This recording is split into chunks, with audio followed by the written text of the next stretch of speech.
Welcome to the Comfortable in Chaos Podcast. Strangle your demons and let's go. Y'all need Jesus!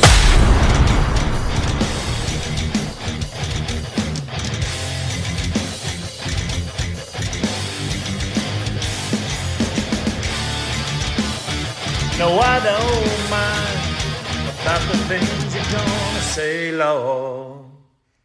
I gave all my money and my time. I know it's a shame, but I'm giving you back your name. Yeah, yeah. Welcome to the Comfortable in Chaos Podcast. I am your host, Eric Hellberg. That's one hell of a lead-in, ain't it, man? Well, let's get it on. What are we going to talk about today? If it looks like a duck, power, how about both? Let's just start right there. Even Daffy Duck said if it looks like a duck, talks like a duck, although I didn't think Daffy talked much like a duck, walks like a duck, quacks like a duck, well, damn it, it must be a duck. Even Daffy knew that. I don't know if he was a male duck or a female duck. I mean, we presume he was male, right? I mean, no irregularities there. We never lifted up that black tail feather. We never got a closer glimpse, but that's cartoons for you. So we're not talking about who the hell was at that. Leah Thomas, guy, girl, whatever, wanting to swim against Riley Gaines and the other gals.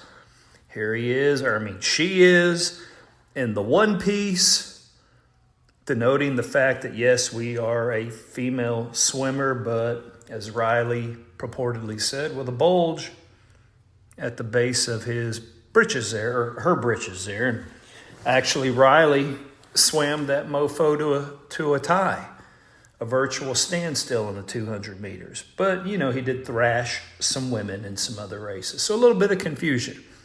We know that wasn't a regular duck. These damn drag shows. Stay away from that shit. Who would find entertainment in that? Men dressing up as women and exposing themselves? I don't know if the women do it. I don't know. But it's all the rage.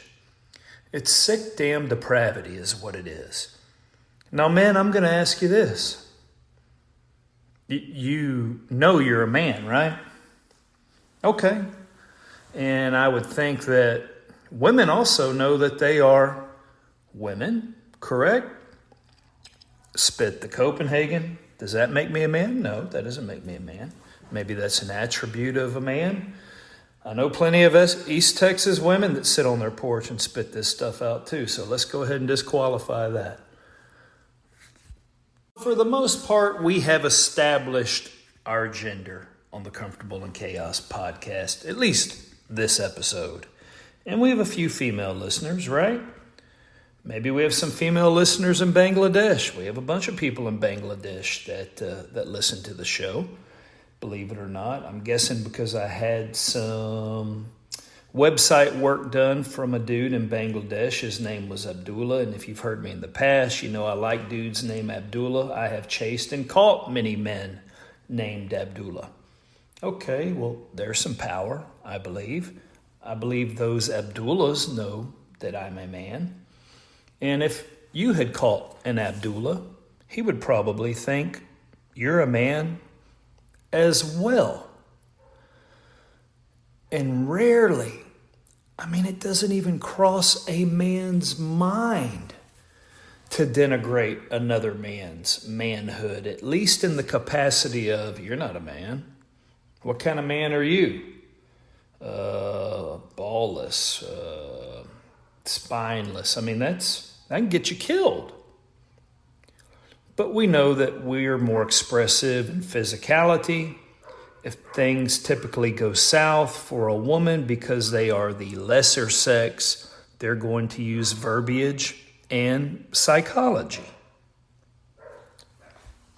But in this increasingly depraved world, a world that is mired in marital and relational conflict, it has been brought to my attention more and more and more, whereby the lesser or the fairer sex, we're talking in physicality, right,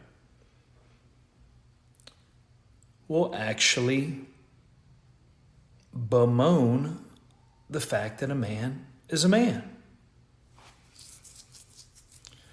Now, how in the world is a woman going to tell a man that he is in fact not a man? Especially if said man, when encountered by other people of his same persuasion, know to the utmost that they are dealing with a real man. That's a bit problematic, is it not? So a lady might say, oh, a real man would do this. Oh, that's not what a man would do. You're not a real man. Or worse, maybe she's just going to go right for the old chitty bacas and kick him right there and say, you don't have any of those, I don't know, those round apparatchiks hanging down below. And or ask, where are they? And you're like, damn it, Eric, what in the hell's going on here?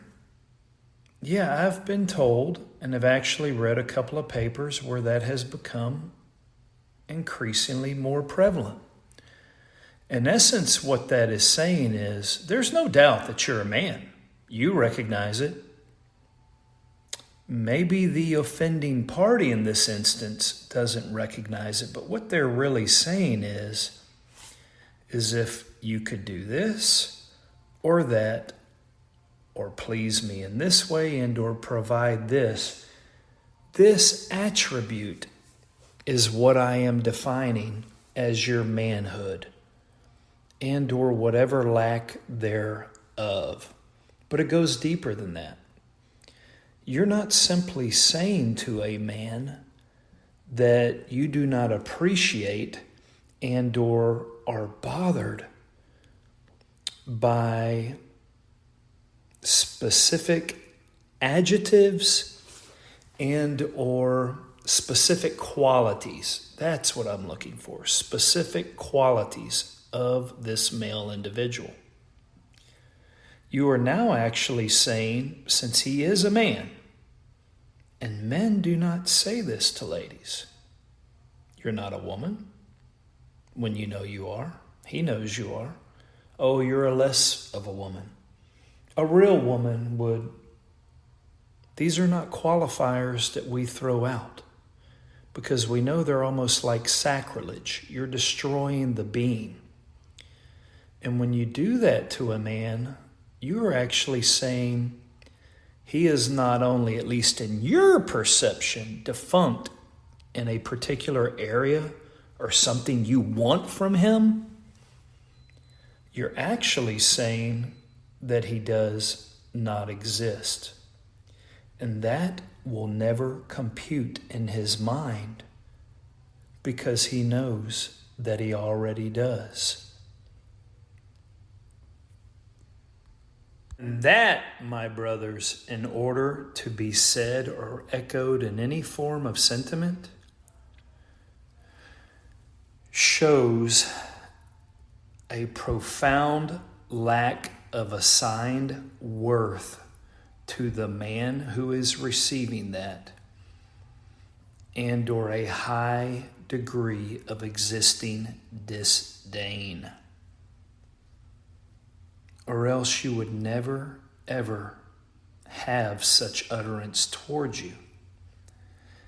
And how in the world could the lesser sex have it inside of them whereby they would be willing to put that back on you? You have a much bigger problem here, men. So, yeah, we are talking about power, and that is a power play. Definitely taking from you and trying to put it on the back of the one who, for whatever reason, really doesn't have it either. And what I am going to tell you to do in this instance, just like we started off, if it looks like a duck, well, you just simply raise up your bill, men, let out a good quack, because it is so fucking absurd, because you know who you are and that you do exist. Stick that tail feather up and let that shit roll on down your back. So until next time on the Comfortable in Chaos podcast, I bid you bon voyage, my burgeoning flock. Until next time, like and subscribe to the Comfortable in Chaos podcast.